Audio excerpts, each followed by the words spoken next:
You don't think the moon landing is real? No, I don't. No. Do you? Yeah. Why do you think the moon landing is real? Why don't you tell me why? I saw it on television. Oh, you're a genius. Oh, beep that. Okay, we'll bleep it. We'll bleep it. No, it's okay. We got That's genius. You saw it on TV? That's awesome. I'm going to show you some CGI. I'm going to show you King Kong. I saw that on TV, too. There's an 80-foot gorilla. He's running around kidnapping white chicks. You should check it out. 1972 was the last time a human being has been through the Van Allen radiation belt. 1972.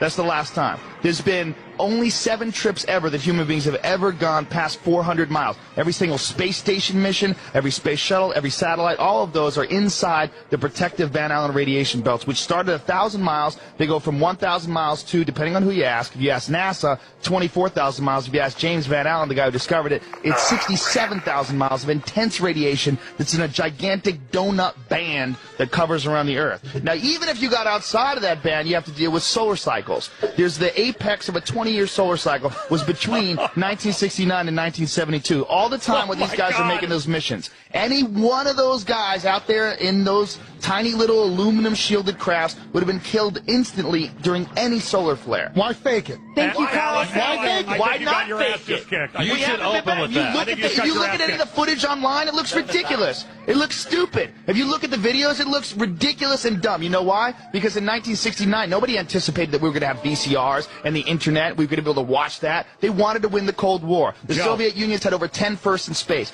First man in space, first woman in space, first they had everything. First dog in space. They had first satellite. They were so much more advanced than the Americans were. But the Americans were more advanced in trickery, and that's what they did. They figured out a way to fake it. That's why when Neil Armstrong got back, first of all, he went insane. They went into a deep depression. So did Buzz Aldrin. He became a huge alcoholic. He gave no interviews. Neil Armstrong still to this day will not give interviews. He gave one speech that he gave at the 25th anniversary of the moon landing, and this is what he said in front of America's best honor students. He said, "We have here amongst us America's best and brightest," and the quote was, "You will achieve many great things if you could peel away one of truth's hidden layers." That's a speech this guy gives standing in front of the top honor students of the country. Not, "I went to the moon." He doesn't say that. He gives this cryptic speech. Now, Bill Clinton, in page 100, I think it's 156 of his book, My Life, he gives this story about how when he was a kid, he was working with this carpenter. And this carpenter said, you know, "I don't believe man landed on the moon." It was 3 months after the moon landing. And he said, "I thought that guy was ridiculous." He said, "You know what? I don't believe anything those TV fellows show you."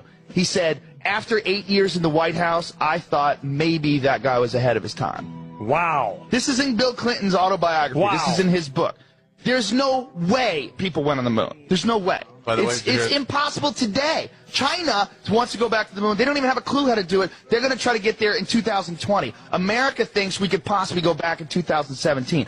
All of the hard data, the telemetry data, 14,000 reels is missing. No one can find it. What the telemetry data is, that's the binary data, the ones and the zeros that show the distance between the command module and the Earth during every step of the way, on the way to the moon and back, which you can't fake. They don't have that. They can't find it. Which you would think would be in a locked golden vault in the Smithsonian. But no, they can't find it. Well, they say, well, you know, they placed laser reflectors on the moon. You could shoot a laser beam. That's proof. Well, it's not proof, because the Russians did it twice with unmanned probes. The Russians also collected space samples and samples of the moon. Very amazing, and I've had these guys on. And which guys? You know, the different guys on the internet that are behind. There's a lot of guys, and I've debated that one guy, that Phil Plait from Battersea. I clown that guy. The guy that gets in every astronaut's face. Well, that guy's a crazy Christian, and he's nuts. Which is, you know what, you have to be a little crazy to look that deep into this theory, because it seems so solid. We went to the moon. It seems so solid until you look into it. But here's the only thing. We can't keep anything quiet in this country. It doesn't matter. No one's keeping it quiet. Everybody you can go NASA, look at it. The astronauts, I mean, those guys are afraid of their lives. Gus Grisham, the pilot who was the guy who died on the launch pad along with two of his friends, he was a public critic of NASA. He put a lemon, he hung it on the simulator, put a lemon and put it on a hanger and hung it. He was dead in that same cockpit. He died like 2 weeks later. He burned to death inside of that. They were terrified. This is a matter of life and death. These guys were in the middle of a huge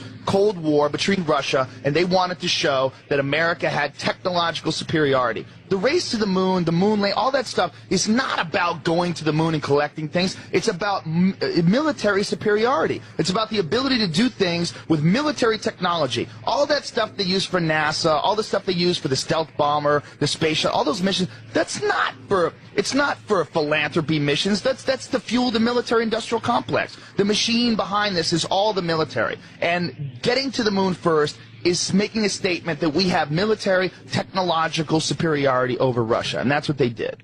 You got if you look into it, man, the more you look into it, look, there's every photograph of the moon looks goofy. There's intersecting shadows that show more than one light source, and you could try to explain any one of these things away, which many people do. But the problem is when you look at them all together. Joe, we're not on for 10 hours. Man cow.